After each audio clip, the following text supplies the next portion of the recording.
Good morning everyone. मैं हूं नितिन सिंह राजपूत। आइए हम वेलकम करता हूं हिस्ट्री का क्लास 10 का। आजकल हमारा लेसन है the making of global world. Pre modern world में क्या हुआ उस टॉपिक में पढ़ते हैं। What is globalization. First of all globalization होता क्या है इसको पढ़ते हैं। Globalization is the free of goods, capital, services and people across the national border। अब ग्लोबलाइजेशन ऐसी प्रोसेस है कि जिसमें गुड्स को हम बेचते हैं या मंगाते हैं, कैपिटल्स सर्विसेज दी जाती हैं या लोग नेशनल बॉर्डर्स को पार करके वहां पे व्यापार करते हैं। ये दुनिया एक गांव बन गई है। All the world become a village. Okay, in economic system it is started in land in last 15 or so years। देखो तो ये इकोनॉमिक सिस्टम जो था हम कहते हैं कि लास्ट कुछ 50 सालों में स्टार्ट हुआ है ना। तो when people exchange goods and capitals and ideas and travel in search of job and education trade, people came in contact with each other।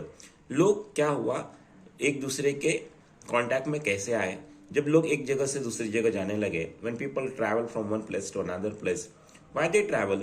In search of job, in search of education, so for trade opportunity, so people came in contact with each other। लोग एक दूसरे के contact में आए। Human society rapidly interlink हुई each others, एक दूसरे से इंटरलिंक हुई। देखिए ट्रेडर्स जो होते हैं वो नॉलेज गेन करने के लिए एक जगह से दूसरी जगह जाते हैं, है ना। ट्रैवलर्स जो होते हैं वो नॉलेज गेन करने के लिए एक जगह से दूसरी जगह जाते हैं। ट्रेडर्स मोर अपॉर्चुनिटीज गेन करने के लिए जाते हैं। प्रीस्ट अपने धर्म का प्रचार और प्रसार या स्पिरिचुअल फुलफिलमेंट के लिए जाते हैं। So different people have different purpose to go in different countries. अलग अलग कंट्रीज में जो लोग हैं जाते हैं उनका अलग अलग पर्पस होता है। इन एंशिएंट टाइम्स, पुराने जमाने से देखो लोग ट्रैवल करने लगे डिफरेंट रीजन्स की वजह से। When people travel, they carry goods, money, values, skill, invention, even germs and disease। अब लोग जब ट्रैवल करने लगे तो लोग केवल गुड्स को नहीं कैरी कर रहे हैं, अपने साथ में करेंसी को कैरी कर रहे हैं, अपने values, custom, tradition, skill, invention.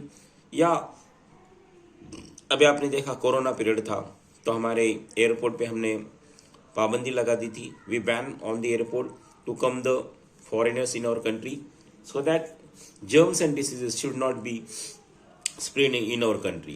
इस प्रकार से जब लोग जाते हैं तो जर्म्स और डिसीज भी जाते हैं। By 3000 BCE, before common era, an active coastal trade, पहले 3000 BCE से पहले before Christ era active coastal trade हुआ करता था इंडस वैली सिविलाइजेशन में। So cowries and shells were used as a currency। आप देखते हो ना काउडी और शेल्स, सी सेल्स को करेंसी बोल के इस्तेमाल किया जाता था। आज का वेस्ट एशिया जो है या मालदीव जो है जहाँ पे चाइना, ईस्ट अफ्रीका में आप देखो कि कैसे व्यापार हुआ करता था। We have seen that so many good trade was there in the past. It is not, globalization is not new phenomenon.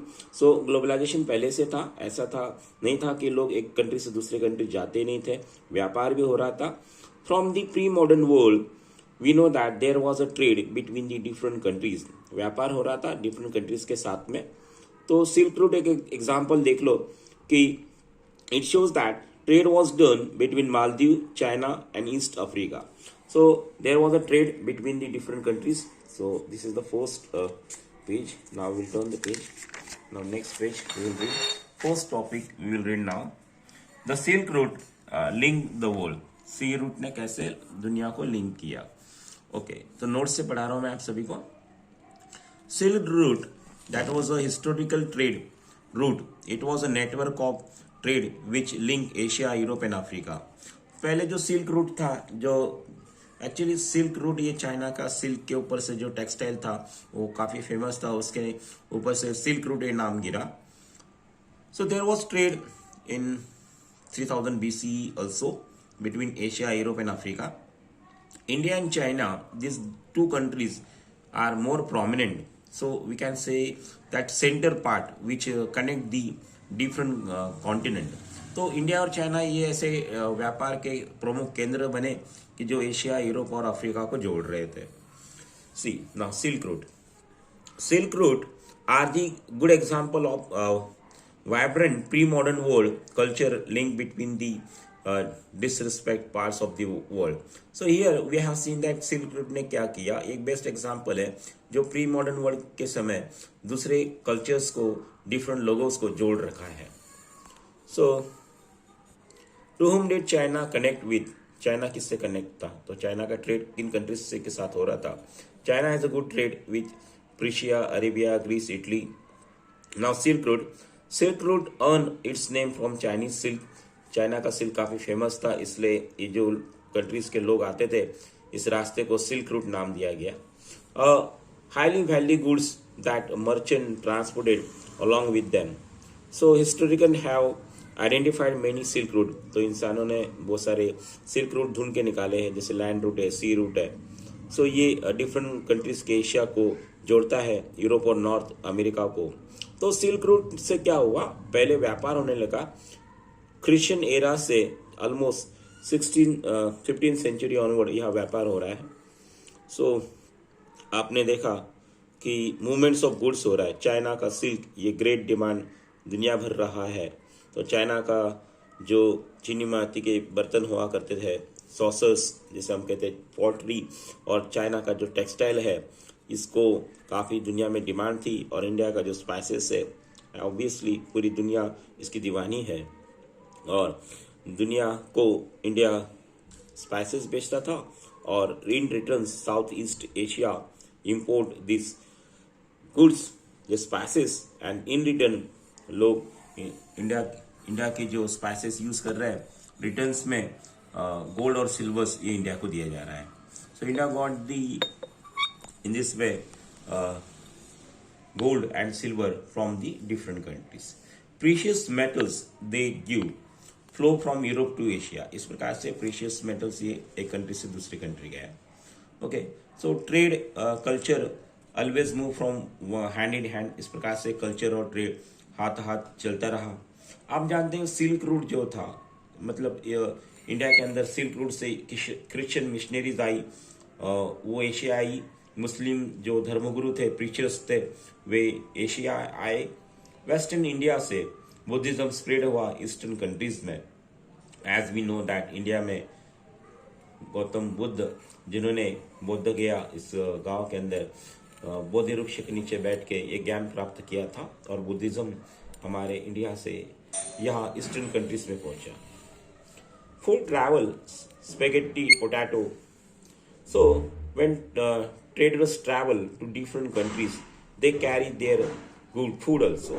जब लोग एक कंट्री से दूसरी कंट्री जाते हैं तो अपने साथ अपना खाना भी लेके जाते हैं, रॉ मटेरियल्स लेके जाते हैं, रिपन फूड लेके जाते हैं. तो कच्चा और पक्का रेडीमेड फूड स्टफ भी लेके जाते हैं. तो ट्रेडर्स, ट्रैवलर्स ने न्यू क्रॉप्स इंट्रोड्यूस करे डिफरेंट लैंड्स को जहां उन्होंने विजिट किया. जब व्यापारी एक जगह से दूसरी जगह गए तो उन्होंने अपने साथ खाना लेके गए. सो traders took the food along with them, and they carry the food in raw form also, and food that is ready made food stuff also. तो इस प्रकार से खाना ये दूसरे कंट्रीज में इंट्रोड्यूस हुआ. अब नूडल्स की बात करते हैं. सी, नूडल्स जो था, जो ट्रैवल हुआ चाइना से वेस्ट में, और इसी प्रकार से नूडल्स ट्रैवल हुआ चाइना से वेस्ट की ओर. नूडल्स जो स्पेगेटी कहते हैं इटली और अरेबियन कंट्रीज में. तो अरब ट्रेडर्स यहाँ पे 5th सेंचुरी ऑनवर्ड, तो यहाँ सिलसी आइलैंड जो अभी इटली है, यहाँ पे भी व्यापार हुआ करता था. सिमिलरली फूड ये नॉट अवेलेबल था जो इंडिया और में जापान के अंदर. उस समय this food were introduce in India and Japan. कभी जो इंडिया में और जापान के अंदर जो फूड हमें पता नहीं था, वो फूड और अरब ट्रेडर्स या फॉरेन कंट्री से हमारे देश में आया, और उन लोगों ने हमारे देश का इंडिया के अंदर ये फूड्स को इंट्रोड्यूस किया गया. So but it is shows that there is a globalization trend between cultural contact even before pre modern world. तो इसका मतलब क्या है कि ये व्यापार जो था ये फॉरेन कंट्रीज के बीच में और इंडिया के बीच में पुराने समय से था, ऐसा नहीं कि अब ग्लोबलाइजेशन आया। So I hope this point is clear to you. Moving ahead, next page, page number 4।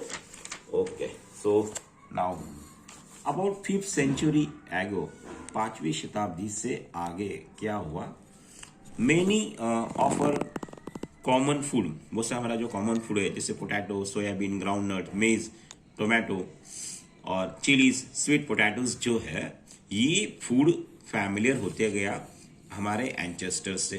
सो क्या था कि हमारे जो हमारे पूर्वज थे इनको ये सारे फूड्स पता नहीं थे। तो क्या हुआ, दिस फूड्स बाद में later on it was introduce in Europe and Asia. जो हमारे पास में पता थे हमने यूरोप और एशिया को इंट्रोड्यूस किए गए, बिकॉज आप जानते हो क्रिस्टोफर कोलंबस ने क्या किया। क्रिस्टोफर कोलंबस ने यहाँ अमेरिका इस कॉन्टिनेंट को एक्सीडेंटली डिस्कवर किया। So by accidentally Christopher Columbus who accidentally discover America, and in fact many common food that came from America's origin, America के ओरिजिनल से बहुत सारे फूड आए और ये इनहैबिटेंट ऑफ अमेरिका जो थे उनको अमेरिकन इंडियंस कहते हैं। Okay, when humble potato was introduced, जैसे humble potato जब इंट्रोड्यूस किया गया, European people eat that potato and here they still survive on the potato. European के जो गरीब लोग थे ये पोटैटो खाने लगे और उस पर वो सर्वाइव करने लगे। आयरलैंड जो पोरेस्ट, आयरलैंड के जो गरीब किसान थे वे इतने डिपेंडेंट थे पोटैटो के ऊपर कि जब डिसीज गिरा इस पोटैटो क्रॉप के ऊपर 1840s में हजारों लोग ये स्टारवेशन की वजह से, भूखमारी की वजह से मर गए। So I hope this point is also clear to you. Moving ahead, next topic that is conquest, disease and trade. इस टॉपिक को पढ़ते हैं हम लोग। Explain what do you mean when we say that the world stand in 15th century। 15th century onward क्या हुआ कि दुनिया ही सिकुड़ती गई। तो रीजंस हम पढ़ेंगे। यूरोपियंस लोगों ने जैसे सी रूट फाइंड आउट किया एशिया में आने के लिए। Europeans people discover the sea route to Asia and trade activity increase between Asia and Europe. Asia और यूरोप में ये ट्रेड एक्टिविटी बढ़ने लगी। The American continent was discover, American का कॉन्टिनेंट डिस्कवर होने लगा। When the sea route through Atlantic oceans America was found, और इस प्रकार से अटलांटिक ओशन में यहाँ अमेरिका को फाइंड आउट किया। There was a increase among the people in various continent of the world. इस प्रकार से लोग एक दूसरे के कॉन्टिनेंट में ये केम इन कॉन्टैक्ट आए। European sailors found a sea route Asia. European जो सेलर्स थे इन्होंने सी रूट एशिया में फाइंड आउट किया। अब चाइना और इंडिया, हम पहले से जानते हैं कि भाई चाइना और इंडिया तो ये व्यापार के लिए पूरी दुनिया भर फेमस थे। अब यूरोपियन सेलर्स आए इंडिया, एशिया के अंदर सी रूट से आए। चाइना इंडिया पहले से फेमस था और इस प्रकार से वेस्टर्न जो डेक्कन है वो अमेरिका को इंट्रोड्यूस हुआ और वेस्टर्न डेक्कन से लोग अमेरिका जाने लगे।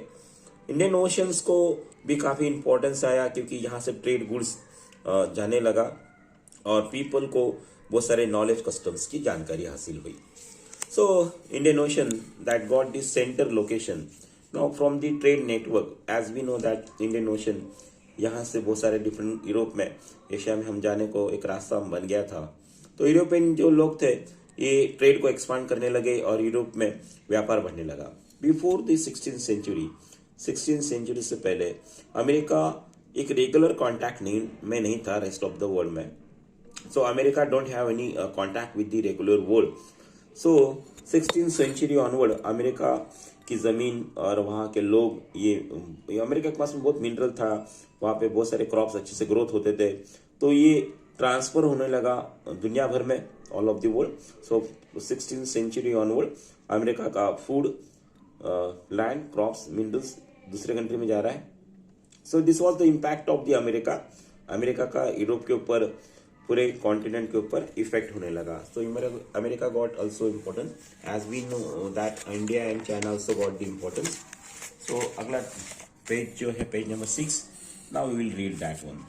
So up till 16th century India और चाइना, जैसे हमने पहले भी बात की कि डोमिनेंट ट्रेड बन गया था और इंडियन ओशन के ऊपर इंडिया का बोलबाला था, चाइना का बोलबाला था। और यूरोप का डिस्कवर हुआ, यूरोप ने डिस्कवर किया एशिया और अमेरिका को, तो यहाँ से क्रिस्टोफर कोलंबस ने अमेरिका डिस्कवर कर दिया। अब हो क्या रहा है, तो ये जो पेरी और मैक्सिको कंट्री थी, पेरी और मैक्सिको कंट्री में यहाँ सिल्वर एशिया को इंट्रोड्यूस हुआ। अब एक इल्यूजन भी क्रिएट हुआ, लीजेंड्स क्रिएट हुई यूरोप के अंदर 17वीं सेंचुरी में कि अमेरिका में एक ऐसा फैबल्स क्रिएट हुई, एक दंत कथा जिसे हम लीजेंड कहेंगे कि भाई वेल्थ के बारे में, कि अमेरिका में क्या है, there was a city of gold. America में गोल्ड की सिटी है और उसका नाम अल डिराडो है, जो साउथ अमेरिका में है। तो बहुत सारे लोग अमेरिका ढूंढने भी आए कि भाई अल डिराडो ऐसा कोई गोल्ड का शहर है क्या, और काफी सर्च करने के बाद में कुछ नहीं मिला। तो आपने केजीएफ मूवी देखा होगा, तो वहां भी इस अल डिराडो शहर का जिक्र किया था जब गोल्ड की बात होती है। तो all European countries connected with America, सारे यूरोपियन कंट्रीज यहाँ अमेरिका से कनेक्टेड थे। बट स्पेनिश एंड पोर्तुगीज यहाँ ने, इन्होंने क्या किया, स्पेनिश और पोर्तुगीज ने यहाँ अमेरिका के कुछ कॉलोनीज के ऊपर कब्जा कर लिया 1650s में। और यहाँ पे वो वेपन्स यूज नहीं कर रहे थे, तो स्पेनिश और पोर्तुगीज ने क्या यूज किया, दे आर वेरी क्लेवर, बहुत शाने थे वो लोग, जिन्होंने जर्म्स को वेपन्स इस्तेमाल किया और अमेरिका के बीच में जर्म्स को फैलाया। आप देखो कि अमेरिका कई शताब्दी तक अकेला था, इसमें इम्यूनिटी नहीं बढ़ी थी डिसीज को, मतलब एक तरह से फाइट करने की। तो स्मॉल पॉक्स जैसी डेडली किलर बीमारी, ये काफ़ी अमेरिका आइसोलेशन में रहने से, ओरिजिनल वहाँ के जो इनहेबिटेंट लोग थे उनमें इम्यूनिटी नहीं थी और बहुत सारे लोग इस डिसीज के चलते मर गए। ओके, सी यूरोपियन कंट्रीज, यूरोप की कंडीशन काफ़ी 19वीं सेंचुरी में ख़राब होती गई। पीपल एंड पॉवर्टी और हंगर की वजह से कॉमन होने लगा, सिटीज़ यहाँ पे क्राउडेड डिसीज होने लगी और रिलीजियस कन्फ्लिक्ट लोगों के बीच में होने लगा और इस तरह से कॉमन हो गया। आप देखोगे हज़ारों लोग जो अमेरिका से रिसोर्स के लिए आए थे, 18वीं सेंचुरी ऑनवर्ड यूरोपियन मार्केट में गुलामगिरी, स्लेव्स का इंट्रोडक्शन हुआ। क्या स्लेव्स कैसे इस्तेमाल करते हैं कि जहाँ पे इंसान जो फैमिलियर अनफेमिलियर लैंड पे जाना नहीं चाहता, तो यहाँ स्लेव्स को इस्तेमाल करने लगे। These slaves were grow cotton and sugar for the European market. तो गुलामों का अफ्रीका से गुलामों को पकड़ के 3-3 महीने वॉयज में करके उनको दूसरे कंट्री में लेके जाते थे और अनफेमिलियर लैंड्स पे यहाँ कॉटन और शुगर का क्रॉप लिया करते थे। तो 18वीं सेंचुरी ऑनवर्ड क्या हुआ, ये जो रिचेस्ट कंट्रीज थे दुनिया के, तो इंडिया और चाइना ये रिचेस्ट कंट्री बन गए थे उस समय 18वीं सेंचुरी के आते आते। और इंडिया और चाइना ये काफ़ी इंपॉर्टेंट एशियन ट्रेड में आगे बढ़े थे। 15वीं सेंचुरी में चाइना ने यहाँ दुनिया से थोड़ा कांटेक्ट कम करने स्टार्ट किया और चाइना आइसोलेशन में चला गया। अमेरिका ये दुनिया का सेंटर फिगर बन गया और अमेरिका से यूरोप के अंदर या अमेरिका से पूरी दुनिया में व्यापार होने लगा। Moving ahead, page number 8, now will read कैसे व्यापार हो रहा है। पहले इंडिया को इम्पोर्टेंस था, चाइना को इम्पोर्टेंस था, अब अमेरिका को इम्पोर्टेंस आ गया, जैसे चाइना थोड़ा साइड में हट गया।